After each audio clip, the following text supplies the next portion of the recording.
రాజమండ్రి కల్తీ పాల ఘటనలో మృతుల సంఖ్య రోజు రోజుకు పెరుగుతూనే ఉంది. కల్తీ కాటుకు జనం పిట్టల్లా రాళ్తున్నారు. ఈ ఘటన మరొక ముందే తెలుగు రాష్ట్రాల్లో మరొక కల్తీ వ్యవహారాన్ని గుట్టురట్టు చేసింది ఐ న్యూస్. కల్తీ వంట నూనె భాగోతాన్ని రెడ్ హ్యాండెడ్ గా పట్టుకుంది.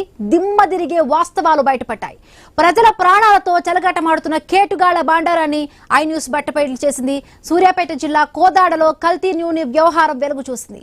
అర్ధరాత్రి 2 గంటల సమయంలో గుంటూరు నుండి హైదరాబాద్ కు ట్యాంకర్ బయలుదేరింది. మార్గమధ్యంలో కోదాడలో కొంత ఆయిల్ దిగుమతి చేస్తూ ఉండగా ఐ న్యూస్ కంటపడింది. హైదరాబాద్ లోని కొందరు దళారులకు కల్తీ ఆయిల్ సరఫరా అవుతున్న ఐ న్యూస్ ఇన్వెస్టిగేషన్ లో తేలింది. అక్కడ నుంచి హోటల్స్, రెస్టారెంట్స్, ఫాస్ట్ ఫుడ్ సెంటర్లు, బేకరీలకు ఈ నకిలీ ఆయిల్ చేరుతున్నట్టుగా తెలుస్తోంది. మార్కెట్ ధర కంటే అతి తక్కువకు ఈ ఆయిల్ దొరకడంతో డిమాండ్ బాగా ఉంది. గుట్టు చప్పుడు కాకుండా రాత్రి వేళల్లో అక్రమ దందా సాగిస్తున్నారు. అచ్చం ఫామ్ ఆయిల్ మాదిరిగా ఉండే ఆయిల్ దందాతో అక్రమార్కులు కోట్లకు పడకెత్తుతూ ఉన్నారు. ఏమీ తెలియని అమాయక ప్రజలు మాత్రం రోగాల బారిన పడుతూ ఉన్నారు. నకిలీ ఆయిల్ వల్ల గుండె సంబంధిత వ్యాధులు, శ్వాసకోశ వ్యాధులతో పాటు క్యాన్సర్, కిడ్నీ సమస్యలు వస్తాయని వైద్యులు హెచ్చరిస్తున్నారు. కాసులకు కకృతిపడి అమాయక జనాల ప్రాణాలతో అక్రమార్కులు చెలగాటమాడుతూ ఉన్నారు. అధికారుల పర్యవేక్షణ లోపం ప్రజలకు శాపంగా మారుతుందనే విమర్శలు వ్యక్తమవుతున్నాయి.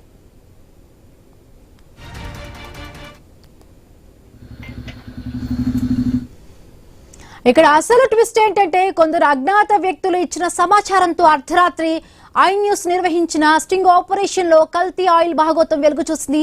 కెమెరాకు చిక్కారు అక్రమార్కులు. ఇది ఒరిజినల్ ఆయిల్ అంటూ నమ్మించే ప్రయత్నం చేశారు. పేరున్న కంపెనీకి చెందిందంటూ ఓదరగొట్టారు. ఐ న్యూస్ ప్రతినిధులు గట్టిగా ప్రశ్నించేసరికి కాళ్ల బేరానికి దిగారు. తప్పైంది క్షమించమంటూ తప్పించుకునే ప్రయత్నం చేశారు.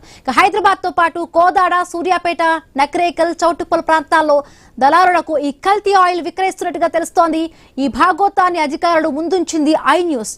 ఆయిల్ ముఠా సభ్యులపై అధికారులు ఎలాంటి చర్యలు తీసుకుంటారు? రాజకీయ ఒత్తిళ్లకు తలొగ్గి ఇదంతా ఒరిజినల్ ఆయిల్ అంటూ సర్టిఫికేట్ ఇస్తారా అనేది చూడాలి.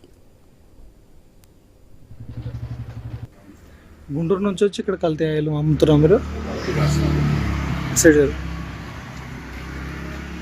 గుంటూరు నుంచి వచ్చారు మీరు? ఎక్కడి నుంచి వచ్చారు మీరు? గుంటూరు నుంచి వచ్చి ఇక్కడ మరి కల్తీ ఆయిల్ ఇట్లా అమ్మొచ్చా? మరి ఏం ఆయిల్ ఇది? పామ్ ఆయిల్, లూజ్ ఆయిల్ ఇక్కడ అమ్మొచ్చా? ఏంటండి తెలియదు. గుంటూరు నుంచి వచ్చి ఇక్కడ కల్తీ ఆయిల్ అమ్ముతున్నారు మీరు? గుంటూరు నుంచి వచ్చారు మీరు? ఎక్కడి నుంచి వచ్చారు మీరు? గుంటూరు నుంచి వచ్చి ఇక్కడ మరి కల్తీ ఆయిల్ ఇట్లా అమ్మొచ్చా? మరి ఏం ఆయిల్ ఇది? పామ్ ఆయిల్, లూజ్ ఆయిల్ ఇక్కడ అమ్మొచ్చా? ఏంటండి తెలియదు. గుంటూరు నుంచి